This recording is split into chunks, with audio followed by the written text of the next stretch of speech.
we recommend that you watch the movie before watching our episodes.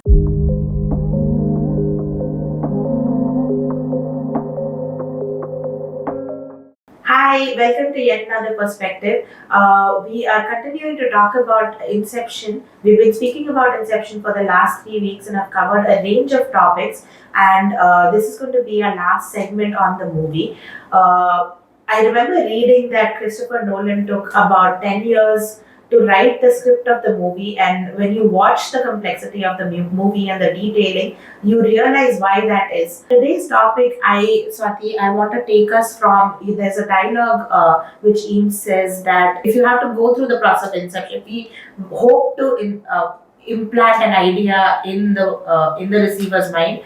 We have to make it the simplest form of the idea. So, borrowing from that, I want your take on what do you think is the simplest idea of this movie, given how complex its scale is? It starts with the idea of dreams and talking about the subconscious mind. But if we look at the simplest idea in both the characters, Fisher and Cobb, we are talking about their relationships with their respective fathers. Mm-hmm. So a lot of times when as therapists we ask people, how was your childhood? The answer is normal hi tha. And you kind of know that means that you're not able to go into your childhood and appreciate the simplicity and complexity that comes with everything that happens in life. Right. Something as simple as the childhood photo that Fisher keeps on his father's bedside and not finding appreciation for that. Mm-hmm. And his resolution in that firki that comes about, saying, I'm being given my childhood back. It's not like I lost both parents when my mother died, right? I have, again, a right to grow up once again. So that simplest idea would always come in the most simple things. In our relationship with our mother, in our relationship with our father, in our relationship with our siblings, in the kind of books we read, in the kind of thoughts we had as children, the fantasies we had. Now look at 5-7-year-old children. Their fantasies are huge. They would be fighting aliens, or they would create all of this pretend play, right? Some is very standardized, okay, ghar ghar khelte hain. But if you look at the imagination part of it, that's very huge. All of this has made me the person that I am. Right.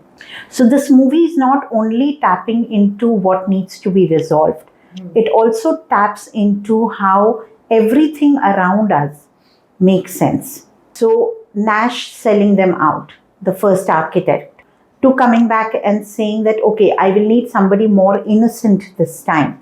Mm-hmm. And that's why going back to college and getting a student from there, right? Or being able to go with Seto. Mm-hmm. Now, let us look at it very simply. The motivation in this movie for Cobb is, I need to get back home, and Seto might be that powerful man who could get me back home. Right. But within the first layer itself, they get him shot. Mm-hmm. So the possibility of the reason why this whole thing was started, that could become shaky. Mm-hmm. Right? So if I'm doing a business because I'll get so much money out of it, once you enter the world, you recognize, oh my God, it's a lot more deeper that I need to kind of look into before just saying, array, this is an idea, I will do this and it will happen. Mm-hmm. Right? So the simplest idea, while it will stick, it will take its own journey to grow. Right. That's what the movie comes back and tells to us again and again. So the more simplified we are able to look at our history, the more simplified we are able to look at our thoughts, the more innocent like Ariadne that we are able to take with us, the biggest things are quite possible. Mm-hmm. So this could be a question for a lot of people who intellectualize as to how to find more integration. So if you look at the words in Hindi, kal, aaj or kal, right? In English, they are yesterday, today and tomorrow. So I don't feel that rhythm part of it, but yesterday, today is separate and there is a tomorrow. So kal, aaj or kal, so they will always be fluid. Mm-hmm. I can't say you're stuck in history and stop talking about it. Right. I can't say you're always building dreams in the air, come back to reality. How building dreams in the air is as important as what has already happened in the past. And that's how we make sense of what we are today. So this movie talks about what we are today. Cobb is paranoid that he is today. Fisher is feeling in doubt and ashamed and hurt and angry at the same time that he is today. And he finds an answer in finding his childhood again. And Cobb finds an answer in letting go. Right? So how to use the momentum of how it is continuous and not having to fragment things. Especially when you come back to see even in the layers. He does not say layer number 1 khatam ho gaya, now layer number 2, now layer number 3. He takes you through all of them at the same time. Right. So there is something that Arthur is doing, and there's something that Yusuf is doing, and there's something that Eames is doing, and there's the dialogue that both Cobb and Moll are having. All of them are happening together. So if ever we try to find a method to this, we might only be disappointing ourselves. So how to be able to look at everything as a continuum and a totality and go beyond time and space to make sense of who we are as people. To make sense of that the simplest thing could be our relationship with our father, right? As marriage counselors, we do end up saying this quite a lot, that marital problems are only 30%. 70% is what both the people bring into it already. Their assumptions, their expectations, their transferences, their handicaps, their everything, right? So I think this movie talks about how to go beyond time and space and be existent in too many levels at the same time. Be existent in your past, present, and your future together, and how all of it will then make more sense. Right. The movie does this through a very simple concept of dreams, right? And dreams is something that culturally it's a concept that we speak about a lot. Like, you know, there's I Have a Dream by Martin Luther King started revolutions. It connected people and it brought them together and it brought change. We always say it's, you hear everyone say follow your dreams, or, you know, dream big, or any of those notions, right? But when you look at this movie, dreams are really complex and it's not all rosy. So what do we actually mean by dreams? Why are dreams important? It's, you know, even in the movie, Ariadne asks Cobb, why is it so important to dream? So what is your take on that? That it starts with exactly what Cobb says, that you will never know the beginning of a dream. You somewhere always find yourself in the middle of it, and at the same time, the pieces of glass hitting your face just feel so real, right? Which Moll also uses with Arthur. Instead of killing him, she hurts him, saying that by killing he'll wake up, but pain is in the mind, right? So basically dreams are this little road or a little journey that we can take inside our own mind. So there are two types of dreams: the aspirations, which turn into dreams, and when you are dealing with your subconscious mind, as in when you're asleep, whatever come to you as information, right? Both of these things are called dreams. Even Hindi uses the same thing, sapne dekhna, right? Which could be about your future, which could be about going into your memory box, either of them. So what dreams, I think, is about, and I think Freud, Jung, like you mentioned, would be very happy to have seen a very, very physical, tactical dimension of having talked about these dreams. Dreams are something which encapsulate everything. They could be wish fulfillment dreams. You're not getting it in real life, and in your dreams you have that. They could be telling you something that is lying deep in your unconscious that you're trying to deny.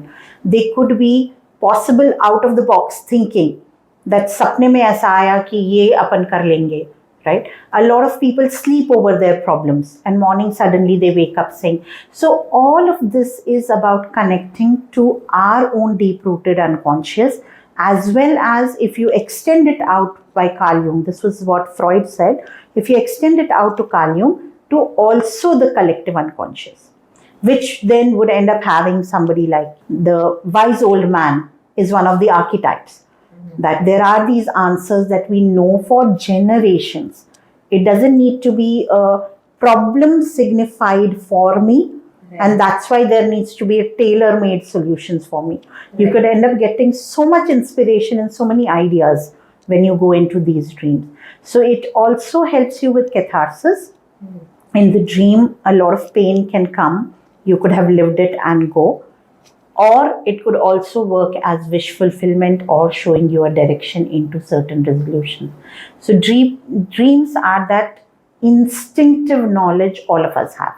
Right. So what I understand you're saying is that dreams and having dreams and following dreams, what basically that means is that we are asking people to connect to their core self and able to be more authentic in their representation into the world.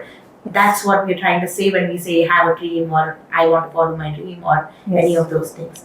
And that's so beautifully represented in the movie where Freud talks about dreams by the way of going into the unconscious, and which is what the movie is also doing, and how that connects to the journey from Freud to Jung. That's been a great journey shown in the movie as well. That brings me to my next question, which is about the totems, right? Each character, while the movie makes us live on the edge of reality and dream, each character has that little totem which reminds them of which world they are in. What do you think is that totem in all of our lives? Do we have an equivalent of that we use? Right. So, considering we know that if you go internally, it is a very unstructured space.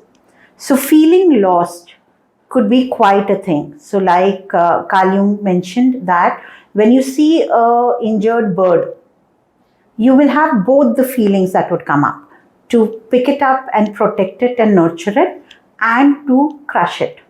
Right?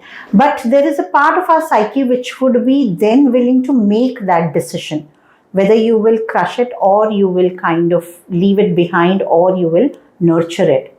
Right? So when you go into the unstructured space in your own brain, while you are yet to take a decision on an execution part of it, we can end up becoming extremely lost.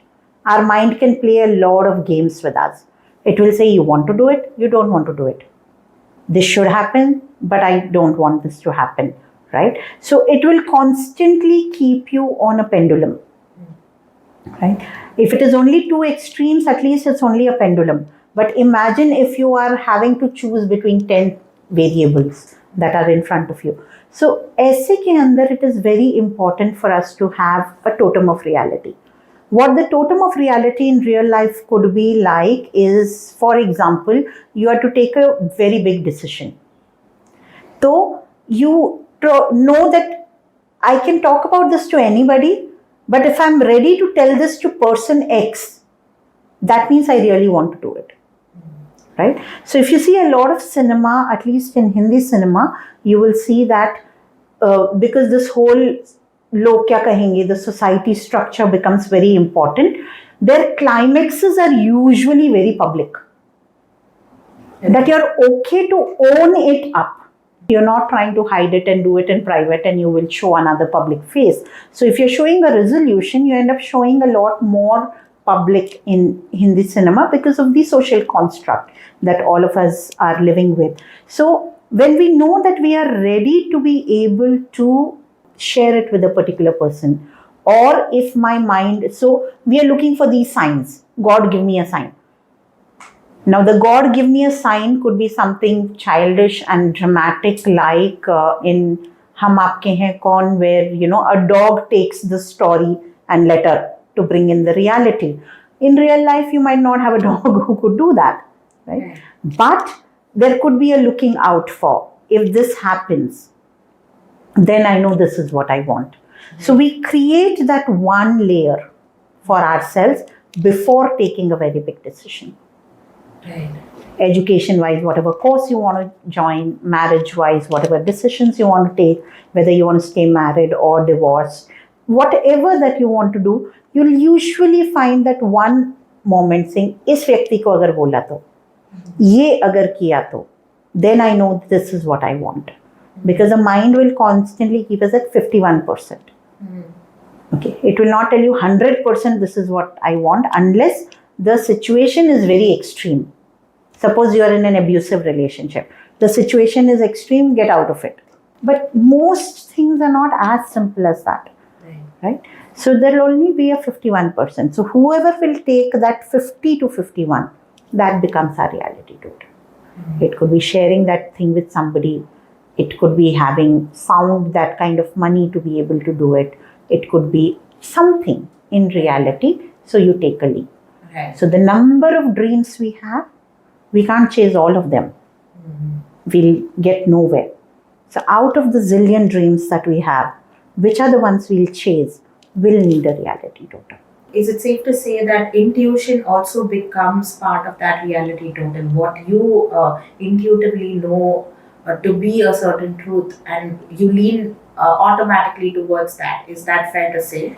It is, but we need to know whether what is instinct or our conditioning, which is the voice in our head. As long as we have the innocence of Ariadne, we'll know it's instinct.